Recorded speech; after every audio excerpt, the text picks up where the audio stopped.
ஒரு காட்டில் முயல் கூட்டம் ஒன்று வாழ்ந்து வந்தது.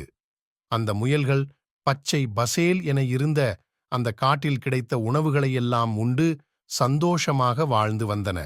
அவர்களுக்கு அங்கு சுலபமாக சாப்பிட உணவு தினமும் கிடைத்துக் கொண்டிருந்தது. திடீரென்று கோடை காலம் வந்தது.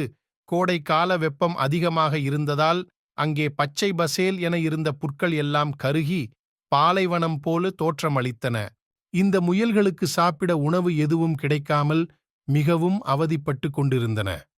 அங்கே வேட்டை நாய்கள் இந்த முயல்களை அங்கேயும் இங்கேயும் பதுங்கி வேட்டையாட காத்திருந்தன. அந்த வேட்டை நாய்களைக் கண்டு இந்த முயல்கள் பொந்துக்குள்ளே ஒளிந்து கொண்டு வெளியே வரவும் முடியாமல் தவித்துக் கொண்டிருந்தன. உணவு இல்லாமல் மிகவும் கஷ்டப்பட்டன. எவ்வளவு நாள்தான் இப்படியே பொந்துக்குள் ஒளிந்திருப்பது? நாம் ஏதாவது செய்ய வேண்டும் என்று